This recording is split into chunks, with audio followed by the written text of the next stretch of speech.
If you have always thought that writing a fugue is a power reserved only for a selected few, thanks to this video you will change your mind. A warm welcome to this exciting series on the Langloz manuscript. In this video and throughout this series I will give you tools that will be very useful for you to learn improvisation and composition in the style of the fugue. Today, the study of the fugue, unfortunately, still takes place through the use of verbose, bizarre and theoretical 19th and 20th century treatises, which have very little to do with the way in which the art of the fugue was taught through the 17th and the 18th century. During this golden age of the fugue, pupils learned to write and improvise fugues thanks to the Partimento method. This, in fact, represents an excellent synthesis between harmony, counterpoint and musical forms. In the 18th century, the pupil, like you today thanks to these videos, learned to write and to improvise fugues starting from a part that was given to him by the master, the Partimento. In our vast panorama of partimenti, and more specifically the fugal ones, Langloz Manuscript stands out. The Langloz Manuscript is a collection of fugues, preludes and fugues in Partimento, in many styles, forms and levels. Although they are relatively simple Partimento fugues compared to those of the Neapolitan school, they have a large number of important, fundamental and very useful elements, and they present themselves as the most effective solution for those who ardently want how to write fugues using the Partimento method. To offer you the best experience in this long journey you are about to embark with me, I've prepared for you, for each fugue, a special worksheet containing the old clef Partimento as in the original manuscript, the same Partimento in modern clefs, the Partimento fitted on the grand staff on which I'll write thanks to my tabula compositoria, and a blank staff version you can use for your personal realization. All this because, I remind you, my mission is to guide you, being close to you, through learning the art of composition and improvisation, according to three principles that are the three fundamental values of my work: clarity, simplicity and fun. For each video you can download the related worksheet, which will be your companion for each of the videos, from the link in the description of the relative video, which will refer you to the related post on Patreon. So, are you ready now to begin your adventure through the ancient pages of the Langloz manuscript? Download the PDF and let's start working together!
Imagine to be on the stairs of one of the four conservatories of the 18th century Naples. Today is your day of lesson and you know that a very important challenge awaits you: writing a fugue. You enter the classroom and, not having time to close the door, the great master Francesco Durante approaches you imposingly and hands you this sheet without saying a word. Immediately you feel blocked, immobile and paralyzed. You don't know where to start from. But you know that Francesco Durante believes in you. Then you decide to take courage and to challenge this sheet. You sit down at the harpsichord, you take your pencil and eraser, and you start working. You look at the first line of your sheet, and immediately many other doubts, questions and perplexities arise in you. Where do I start? What does this thing mean? How should I proceed? Right now, the precious resource I've prepared for you will come to your aid. The PDF worksheet with all the useful tools you need to start this exciting journey with me now. To do this, we will follow a linear, clear and a solid method. This method consists of 3 stages: decode, profile and install. In decode, we go searching all the elements that the Partimento provides us, in order to better understand the terrain and the ground we are working on. In profile, we make a profile of the entire Partimento, linking all the elements together, understanding their function within the exercise, and cataloging the style in which this Partimento is written. Finally, in install, we apply all the elements that we have collected in decode to the parts we have to complete in the Partimento, in a consistency way with the profiling that we have done previously. Through this install phase, I'll be very close to you, and you will write on the worksheet with me. Thanks to this method, you will learn even just copying and understanding, using the power of your mirror neurons. So, enough talk, prepare yourself, and let's start. Perfect.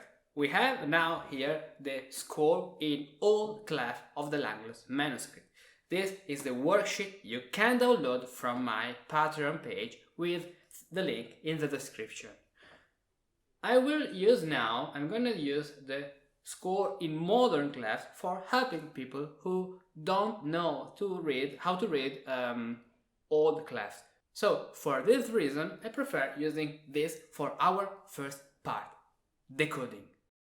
In the decoding part, we have to seek for all the elements.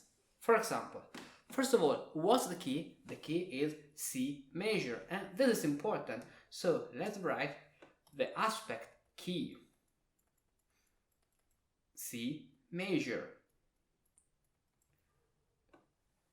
Then, another important aspect is the meter, 4/4. This is important to know.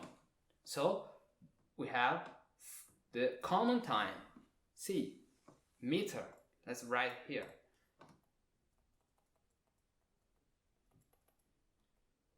The semicircle. Then, because this is a fugue, we have a subject. So we have here the subject we call S, subject. And then we have again here another subject, this time starting from G at the place of C. So we call this subject 1 because C is the first degree of our scale in C major, C. And we call this subject 5 because 5 is the 5th degree, the G is the 5th degree of our scale, C major scale. Then we have here another melody that can work, we have to figure out if it works, has a counter subject. It can work, it can't work. We will discover now. So we have another melody with suspension, and the most important thing of this melody, as you can see, are suspensions. Here we have the subject, but as you can see, the first entry here of the subject is in stretto with the second entry. In fact, we have this voice that is the cantus the upper part, we are in a 4-part fugue. We have the altus here, but the altus is when we already have 2 voices before. And because we have here tenor, that means that this voice is a tenor, and here bass, that this voice is a bass, it is like that we have a first entry in 5 voices. Now, let's continue with our decoding part. We have here again the subject 1, so C, C major, starting from C. The subject finishes with a syncopation, so suspension. Here we have again the subject we call S5 because it starts with a G, and G is the 5th degree. Then we have our syncopation of the last part of the subject, and again we have the bass with the subject 1 because it starts with a C. And here at the place of a syncopation we have a long descending part. So we can call this part from bar 1 to the first half of bar 9 first exposition, because here we listen and we hear the subject through all the 4 voices. In this case, the first time 2 times, the first entry 2 times, because it is like if we have a 5-part entry, first exposition in stretto, the first time in stretto. So let's continue now analyzing the descending scale, because as you can see we have G, G, then F, F, E, E, D, D, C and C, B, B, then A, and then G. So this part, as you can see, with our structural notes that I circled with an orange color, are exactly and clearly the pattern we call tied bass. So we have another pattern, another aspect we call pattern, that is the tied bass, because weak beat, down beat, weak beat, down beat, weak beat, down beat, weak beat, down beat, weak beat, down beat, weak beat, down beat. And the harmony, the proper harmony of the tied bass, in fact, is 2, 4, 6 on the downbeat and 6, 3 on the weak beat. And you can see this alternation through all our sequence. Only this point we have a 7th, 6, 7, 6, another pattern. Here this pattern is used at the contrary, because you know that the suspension must be on the downbeat and the resolution, so the dissonance must be on the downbeat and the resolution on the weak beat. Here is the opposite. We will see how to fix this in our bass and how it fits here. And then 7, 6, that makes the cadence 6 with this line, it means sharps. So after this long descending sequence that brings us to G major, as you can see, because we finish with a G, we have another writing here. Cantus. Cant is cantus. It means that we have 2 voices, the cantus and the altus.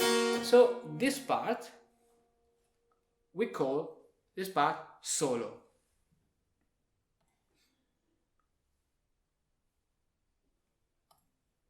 Solo.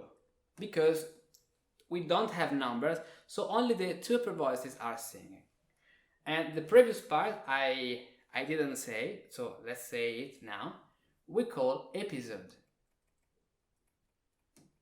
this part, because it's a progression, is something that doesn't belong strictly to the subject. It can have some elements taken from the subject, but its function is to connect all the parts of the fugues, all the expositions, and also solos in this case. But in this solo, we can see again the subject in the upper voice. The subject in the upper voice, S1, because S5, because it starts on the 5th degree, G, and then in the same voice, and the same subject, but S1, because it starts from the 1st degree. Another interesting thing we can see thanks to this passage is that we have the counters, like a counter subject, different than the previous one. Here, this element, then we have again this element, and again this element. So we have the same thing the first time from G major to C major. You can see we start with G major and we arrive to a cadence in C major.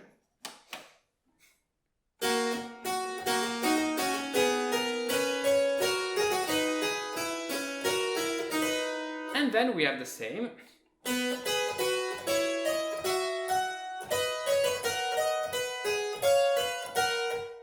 from C major to G major. And then we have another entry here in the bass, yes, in the lower voice, that is the tenor,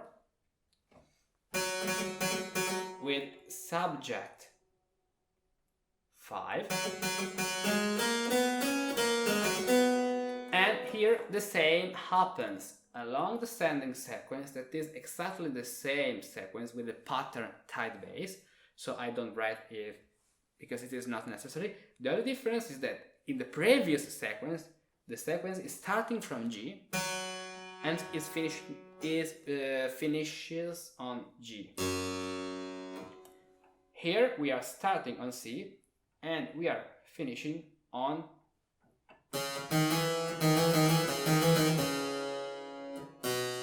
C. And when the sequence finishes, we have the bass. So a new subject here, S1, because it is the 1st degree of the scale.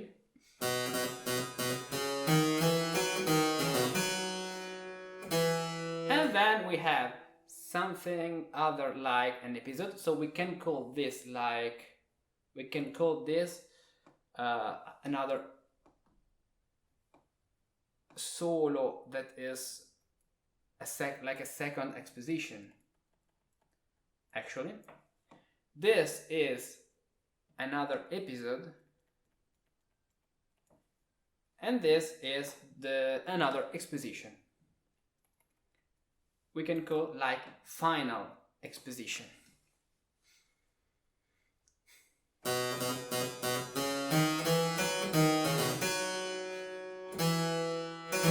Here we have the pattern tied bass, and from this point we have another pattern that, if you look at the structural notes, so D, G, C, F, B, E, A, D, C, and this works like a long cadence, like a counterpoint, a double cadence, but actually because this is not in the main form of the double cadence, this doesn't work like a real double cadence, but as a passage we will see later. So this pattern is called 4th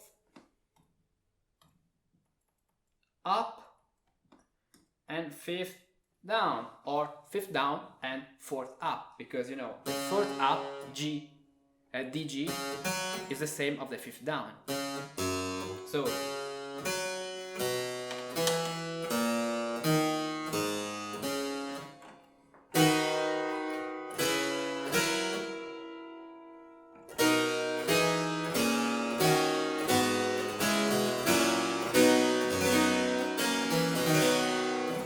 the work we have to do is now make all this exercise not as a succession of chords, but like a real composition.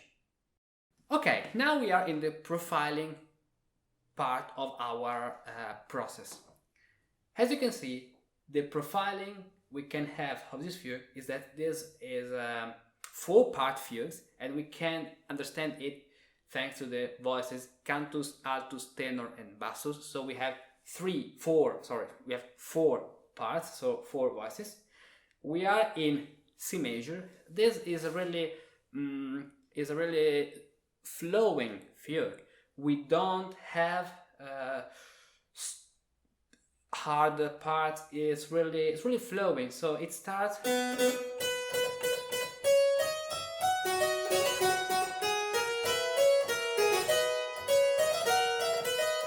All the diminutions we can see here are really light, so brilliant, bright, and this is the style we have to apply in our realization. It is so important now in our realization that we are consistency in the style of all the elements. Also these figurations, okay, are fitted on a tight bass. And they reminds like an accompaniment of a pedal of the organ that comes from the viola da gamba or a cello.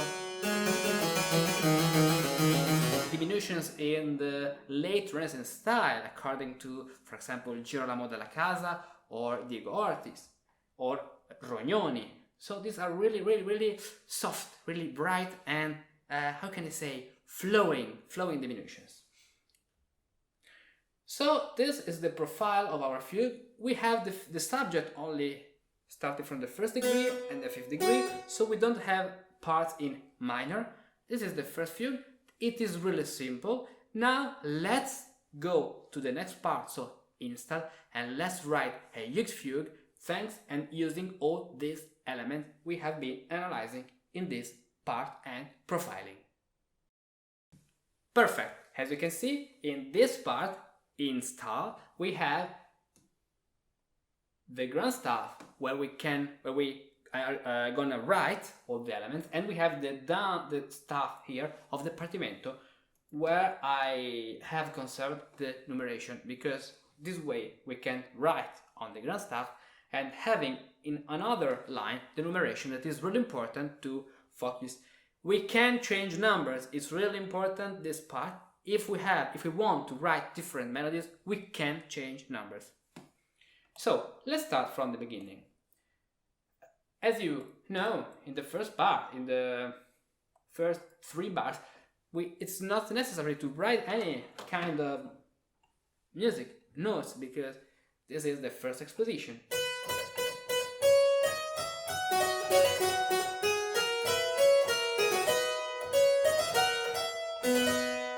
And here is the first part. We have to write something. For example, 2, 6, 3. So write with me.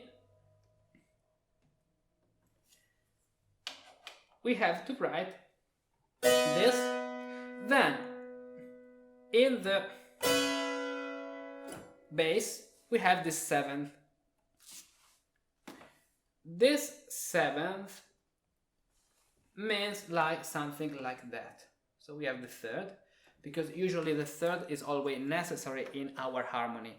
Only in chords like 2, 4 and 6, when we have the 2 and the 4, so we don't have the 3rd in the middle. 2, 4 and 6, the 3rd is not necessary, but we have the other notes. So this case, because we have the 7th,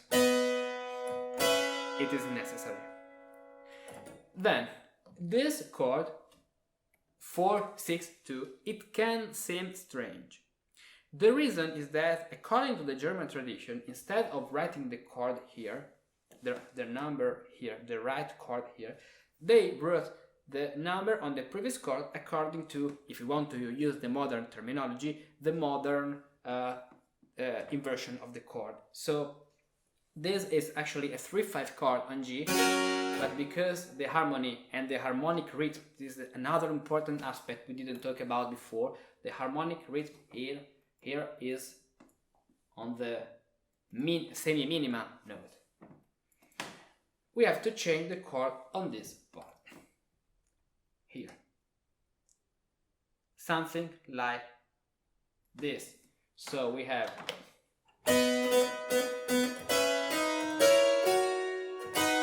six, then 3/5. So we have something like 6, then 3/5 or 3/8. Of course, 3/5/8 implies all the notes that belongs to this chord. 2/4, 2/4, 6. So for example this, then 6, and then of course the resolution with the new entry, the tenor. So this is another voice. The resolution of this note is here. Now, because we have to complete this part, let's writing melodies and not chords. For example, we are arriving from this point. Can I use this figuration for making the melodies smoothly and really better? Yes. For example, I have this chord. What can I write, for example, is this works as an appoggiatura.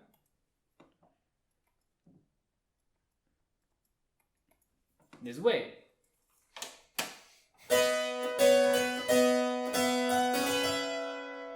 So we continue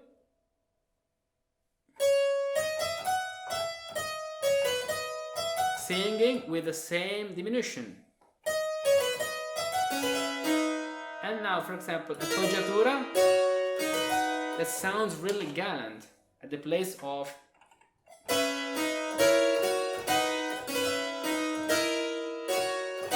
and this is really beautiful because we have two dissonances. The first dissonance, the B, is a dissonance because it works because it has an appoggiatura in the bass. And the other note is beautiful because it goes down according to the tradition, to the rules that two descending notes are dissonance and consonant. And this sounds really like quite a cluster because there are not prepared consonants. They are always passing tones or or appoggiaturas more properly. With a good resolution, they goes in this direction, as you can see. So look at the direction and then they open. And this is something really good in music when we write, considering the music in an holistic version. Then I feel the necessity for this C to go down this way.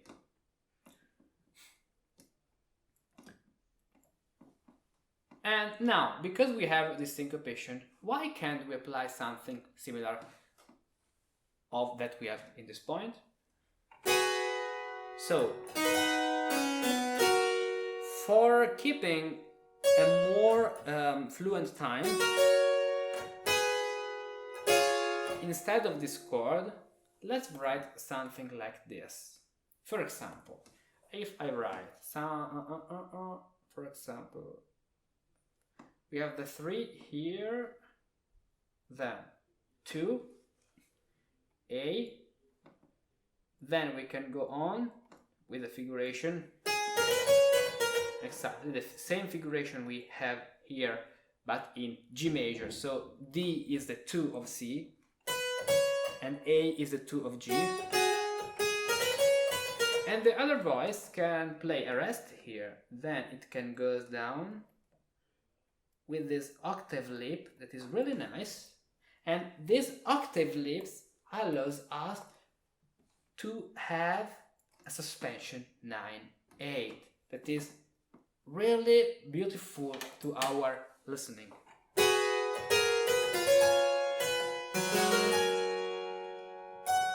So it sounds something like this.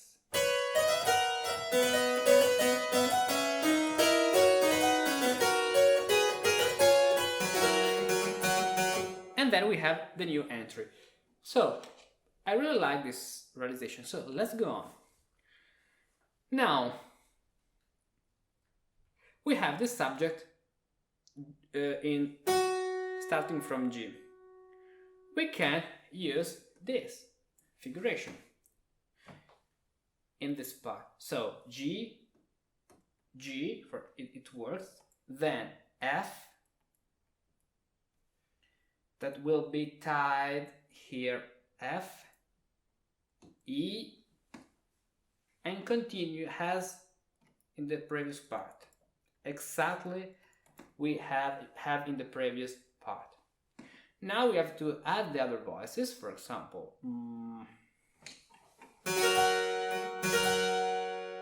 We can do something like this. As you can see, we have the same numbers. We are in G major, but the same numbers. So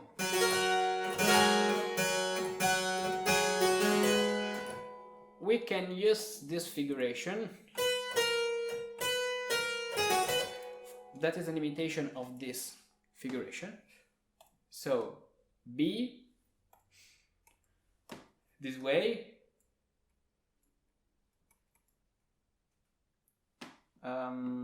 yes, but not this in this way, with the dot here. Perfect. The middle voice, so the tenor, in this case that is not actually the tenor, the G, the G goes to the E this way.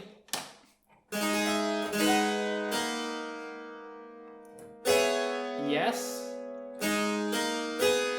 it can then jump up to the A, and this C goes up to the D.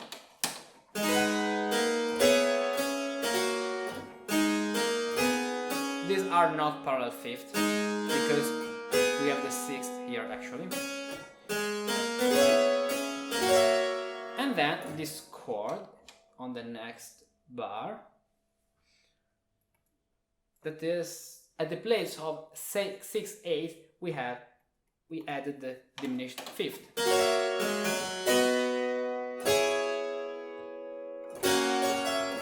And this is the harmony. So we have this, this. Let's listen to this point.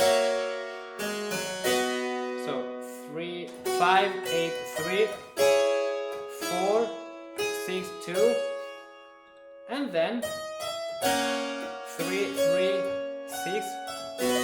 Okay, and the resolution this way. Before writing the resolution, let's move the other voices according in consistency with the figuration. For example, we can play something like this. Yes, let's take the opportunity now for writing this figuration, this diminution, exactly. So, tie the notes.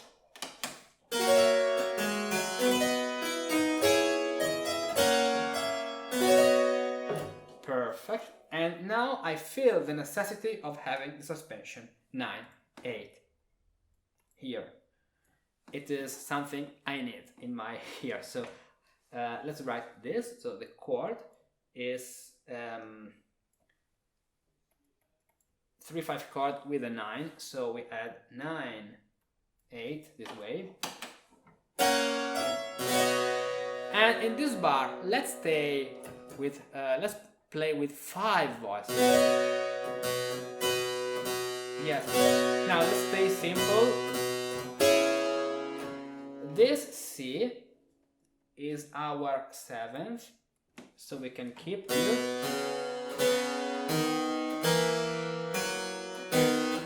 That plays the suspension with on this part, on this note, on the F, according to the numeration. In solmisation, Fa, Fa, Mi, Fa, and the other voices. Yes, so we need here a 7th chord, so we have to go down this way, counter emotion, this way, so D, A, F, because the D is in common, it's on a common note with the next chord. The A goes down to the G, and the D and the F goes down to the D. 6th, 8th chord, but I want the suspension because I really like suspensions. So we add the suspension that is something like 7th.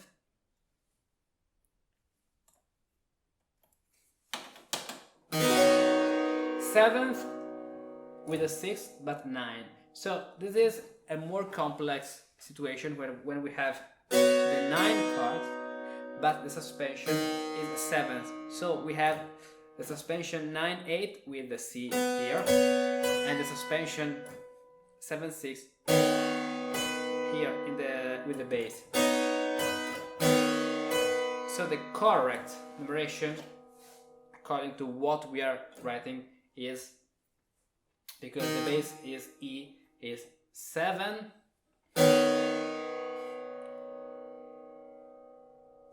with 7/6 together. It seems strange, but it is. So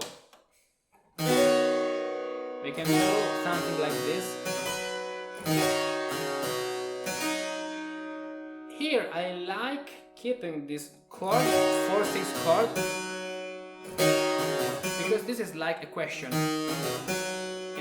in an aspect we can call rhetoric, in a rhetorical aspect. So remember that we are writing music. This is not only an exercise. So,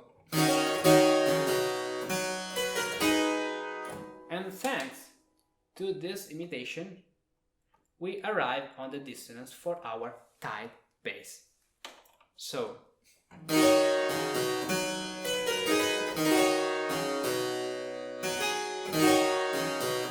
yes, so we have the G,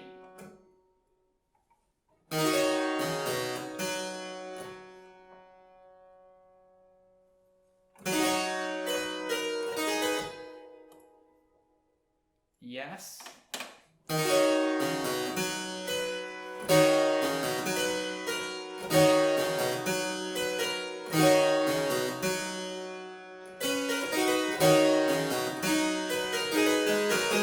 yes. Another thing we can do is, instead of this imitation, let's play something more less complex. For example, 4/6/3/5 for making the resolution and not having something so too much suspended this way. Okay, I think it works better. And then our 2/4/6 chord here on the tight bass. So let's write now, first of all, the structure. But before, let's listen. Let's listen how it sounds from the beginning.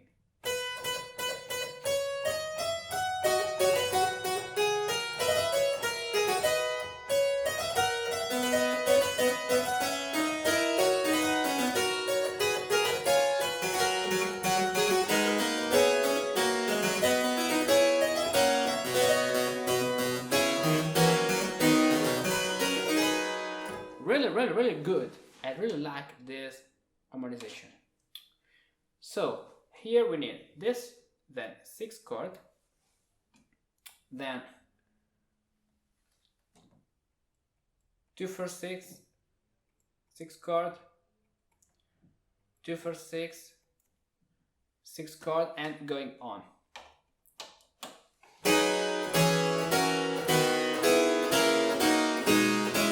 According to the tide-based numeration.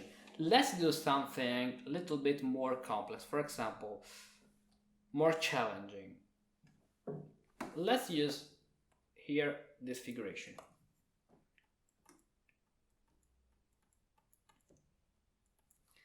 That is this one. The figuration actually we have in all our compositions. So we use all the elements of our composition, of our Partimento. And here we can use like an imitation. So this way.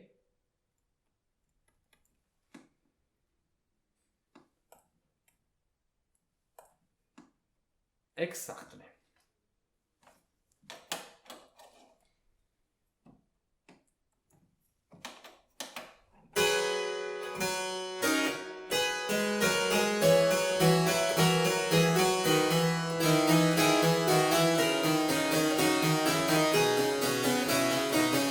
Let's copy this. So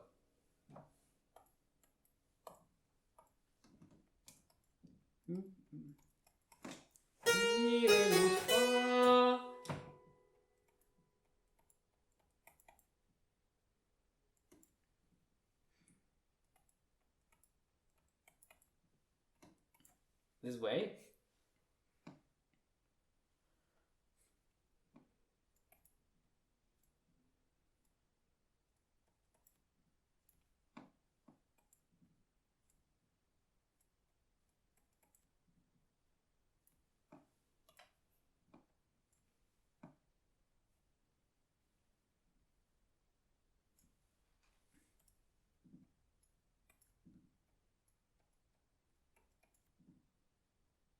Exactly.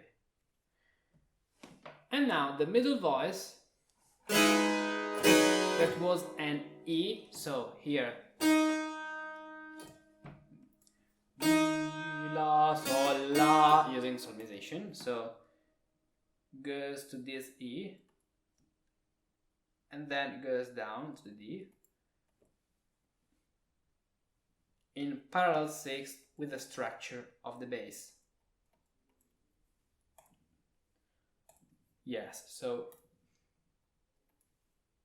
this way, then this way, then this way. So we have the structure.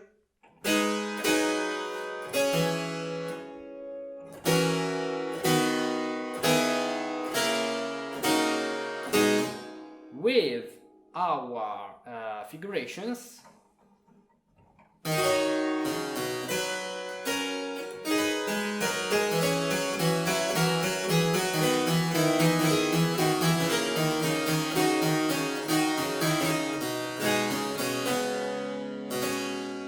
Exactly. And now we have the 7/6 in the opposite version, in the opposite succession, because the 7th usually must be on the consonants, and here we have the opposite, and I told you before. So we have to change here our progression, adding something different. For example, it can be, let me think. So here we can jump from the A to the D this way, and from the C to the F. This way we can prepare, as you can see, A, G, okay, here with maybe a diminutions according to the previous diminutions. Okay, we can write this note in this way. Yes, it works, it works. So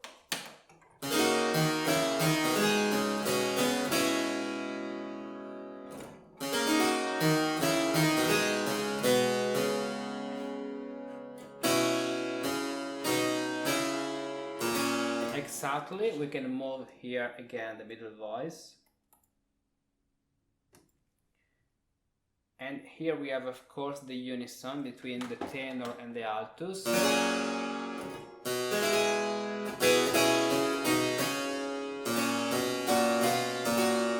And we arrive this way.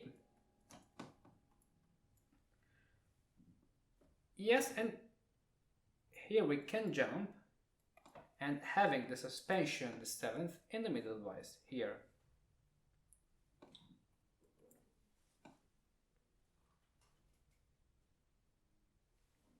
Exactly. So we need the C here.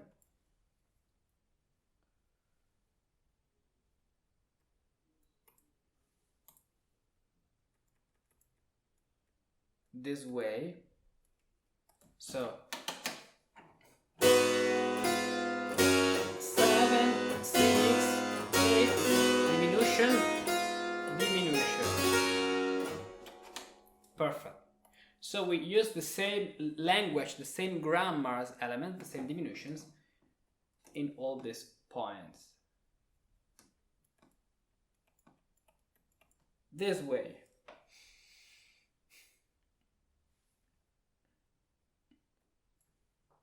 And we can repeat here for having the C for having a strong harmony, so a stronger harmony.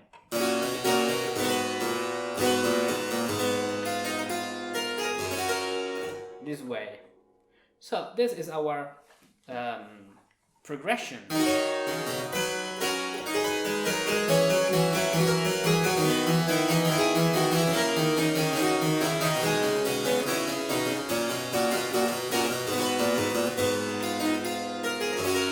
Yes, we can repeat again the D.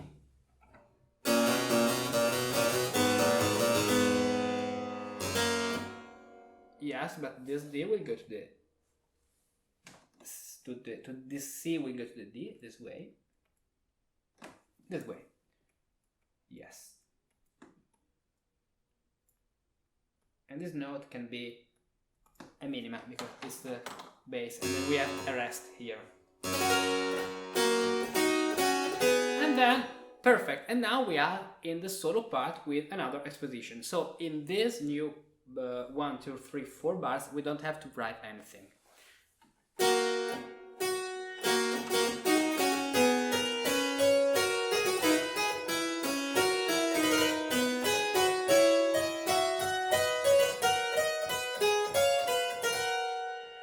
So, because we don't have actually a real counter subject for our subject in this fugue, we can use now another counter subject we can extract from this new section. For example, this.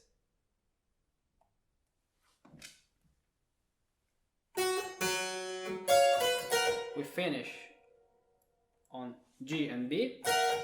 Of course, we have another G here because the subject starts on the downbeat. It is not written in the manuscript because it's more important resolution, but it's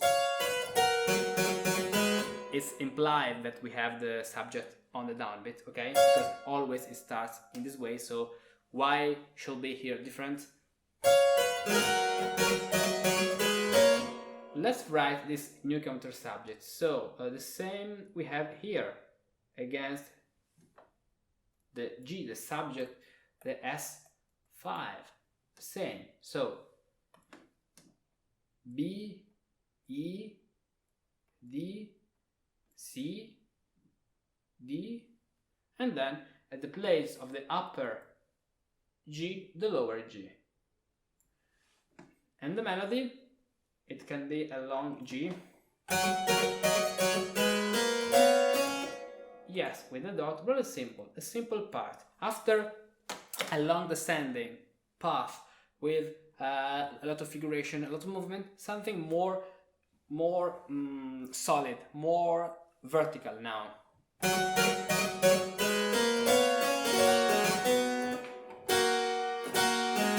Yes.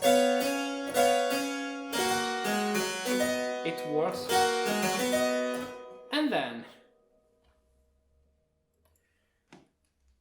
we have now the same descending progression. But let's do something different. Because we have been using the first part here of the counter subject, do you remember that in this part, as I showed you in the previous part, in the coding part, we have this counter subject 2 times in C, from G major to C major, and then from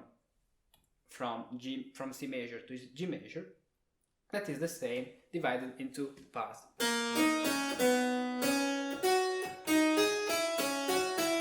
And then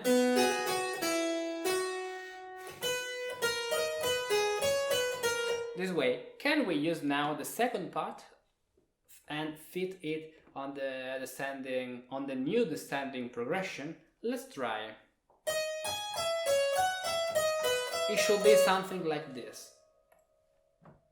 So E is right, it's a third, so it works. 3, C, and F and D are actually the 2 and 4. So we can do it. It really fits good. Then we have the 6, the passing tone, so it's really perfect. We have been using the first part of the counter subject, the new counter subject, in the new exposition, in the first part here, and the second part in the progression. This way, let's write this voice.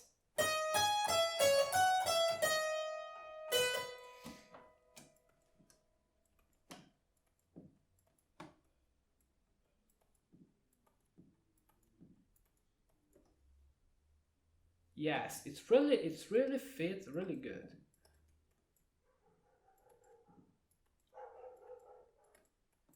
And here we have something different, so let's stop for the moment to this point. Let's play this part.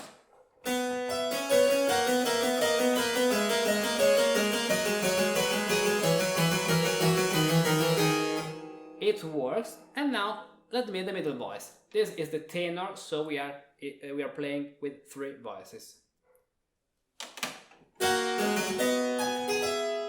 Yes. If we play the A, so the 6, we have the 6 here, and then the 4th and the 2. So we have the complete chord, and it works this way. So G, so A, G, then we have to write the tie, G, F, so the F is longer, tied E, so E is D, C. And now let's arrive on a downbeat with a 2/4 chord, simple 2/4 chord. Okay, let's play our descending progression. Yes, the rest is not necessary anymore.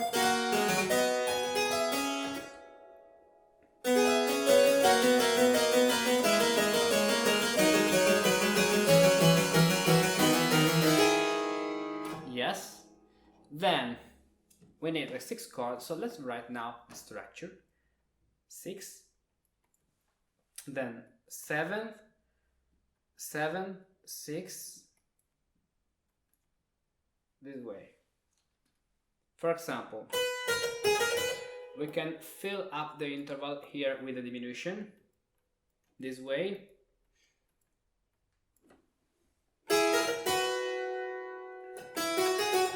Then using the pattern parallel thirds between the middle voice and the bass. Yes, here we have to tie the note.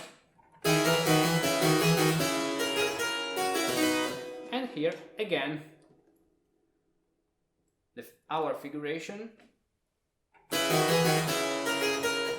that actually is this way.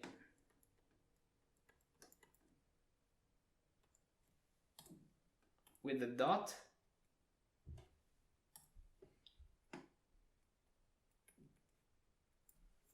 Perfect.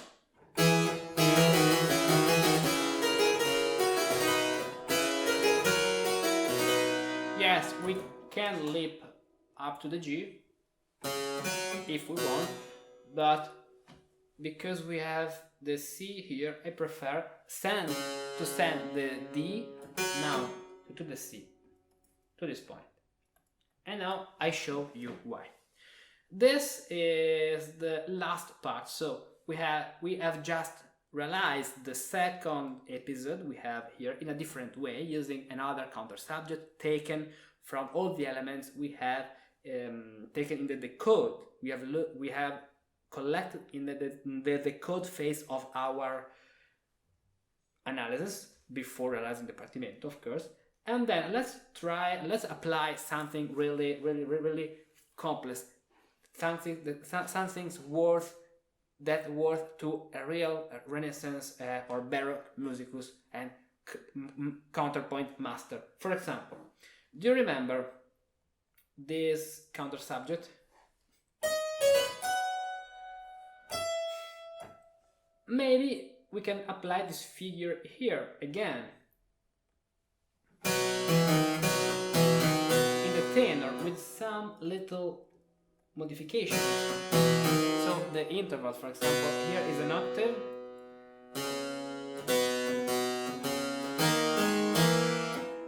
but it really works good because we are using elements that are consistency with the style of this Partimento. So we can understand the style of a Partimento in the profiling part after the decoding.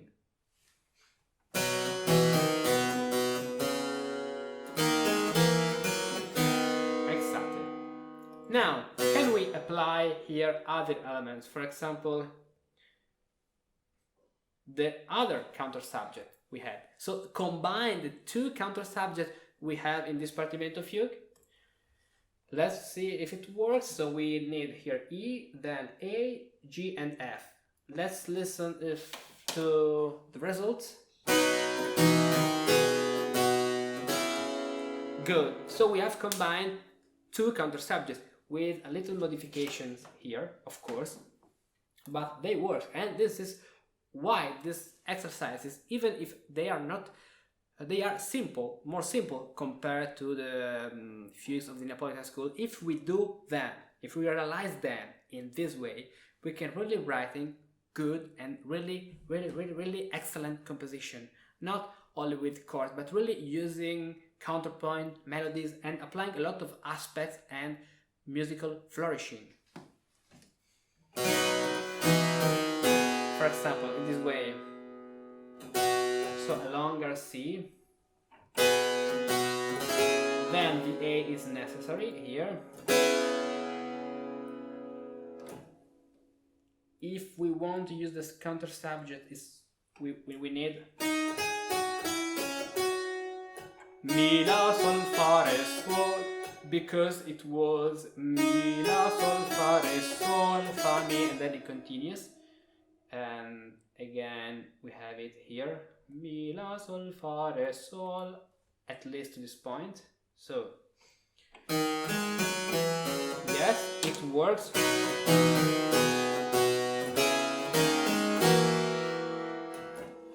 Then we can go to the unison, then we can leap up to the D. And then this other beautiful part, like in the previous point where we had the first degree tied.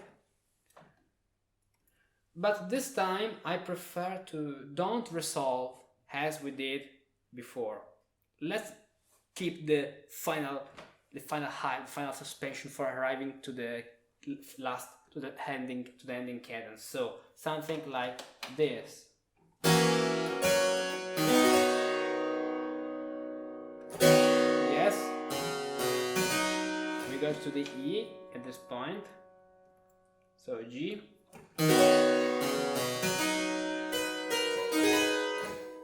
This way. We can tie two notes, like in this case where we have a shorter note plus a longer note in this Baroque style. We can do it. Yes, this chord.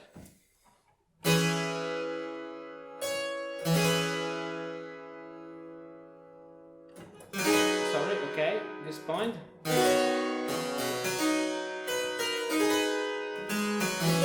Yes, let's modify the bass here, adding an imitations of the upper melodies. In a Partimento we can modify the bass if we want. Why not? The bass is a part where we can apply diminution too.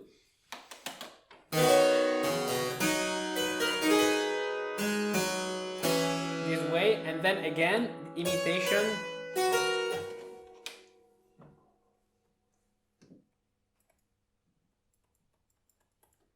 To this chord. Then, because now we are going to the last episode that is really that is wider in its range, wide and solidly. If you listen to the previous two episodes, they are really smaller. Diminution that stays on the same note. Now the rhetorical aspect of the bass is more than a double bass than a cello. So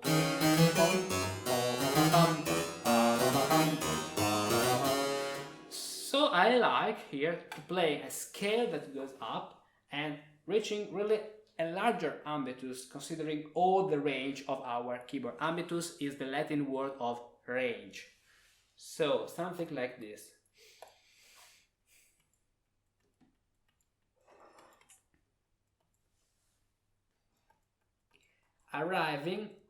Having the third than the bass, that is always a good interval for having an open harmony as an effect.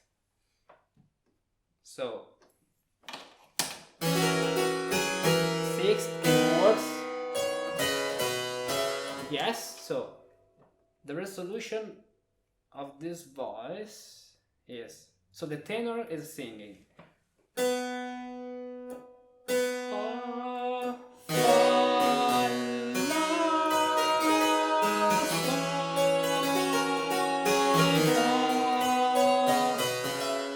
And now sol, fa. Here the tenor can stop singing for a while, for a little. Another important thing when you write music is to be able to making the phrases begin and finish in an elegant way. Sol, fa. This is good, it works. Then, if you want the suspension here, we can use the rest and adding a note here. Perfect. Now, the structure of this following progression is the bass, is the tied bass. So 7, 7, 7, 7, 7, 7, 7, 7. Let's write first of all the structure. So here we have the C, that is the 7th, and the C resolves to the 3rd. Then the 3rd here is the 7th here. So E, E, D, D, C, and then we have another number. So the other notes are B, B, A. So as you can see, we keep the same note here, same note here, same note here. Then G and G, same note here. Okay? So this is a structure. Now let's apply some diminutions and figuration. Personally, I like to combine the different figurations we have in this Partimento. One of this is this figuration we had from the beginning, and another figuration is the figuration of the suspension. So we can, for example, using here in the middle voice, this figuration, the same we have in the bass. And in the upper voice, here, the figuration we have in the previous two episodes. This way.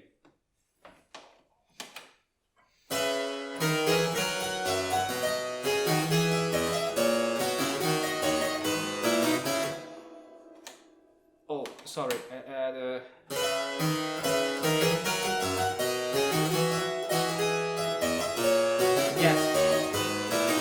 Yes. Then we have to change here if we don't want the 7th because we have the 5. So it works this way. Let's copy it. So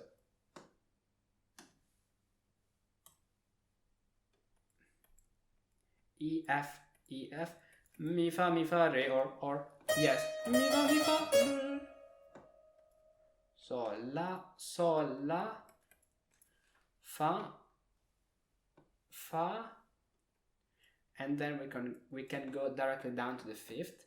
And the middle voice, yes, it's tied, so mi, la, sol, la, sol, fa, sol,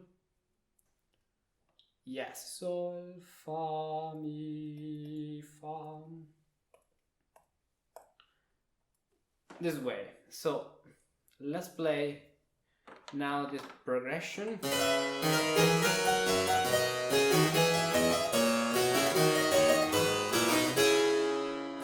And the tenor can do something like this according to the French style.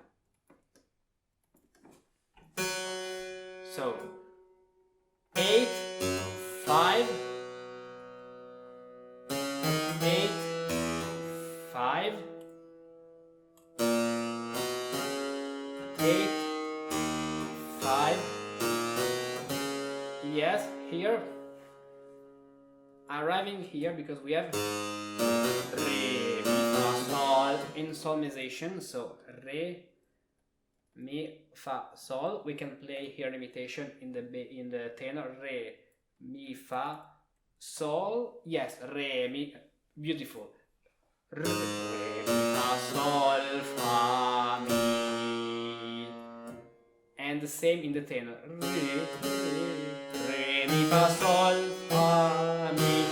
A little canon. This is a really beautiful aspect of counterpoint. And the upper voice.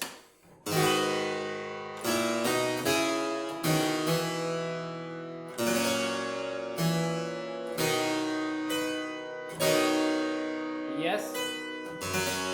Perfect.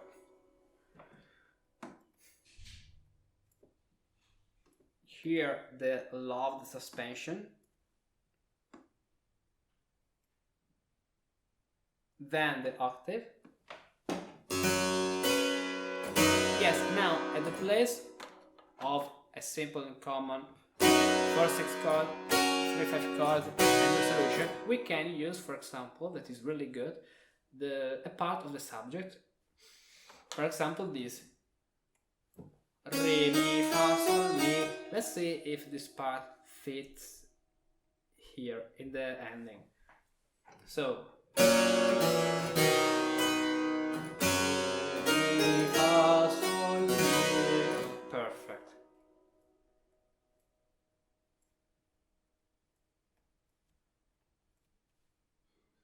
So we play here this diminution according to the style, or according and in a consistency with the other elements of this fugue, of this Partimento, and the G stays on the G. And now let's play the last sequence from this point to the end.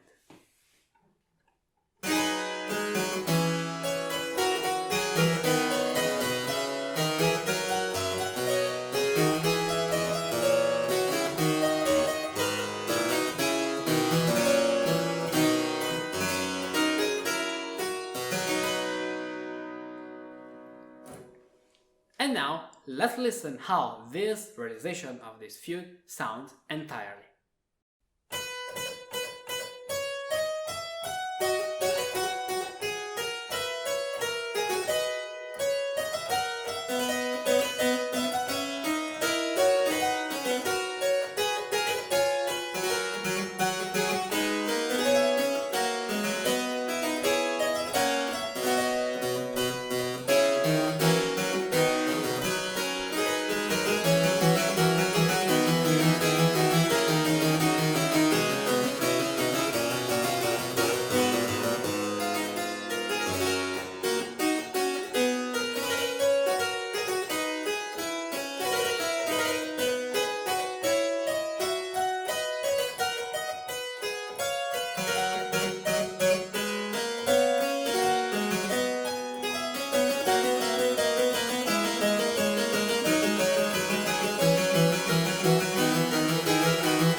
Perfect!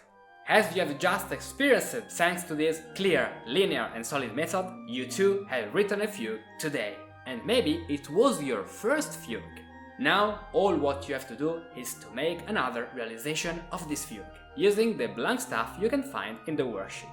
And then share this video with all your friends, colleagues and musicians who want to learn the art of the fugue in an innovative way, based on the pedagogical traditions of the Baroque period. Because from today, the way to learn harmony, partimento and fugue, thanks to the many precious resources that I have provided, I provide and I will provide you, now it's within everyone's reach.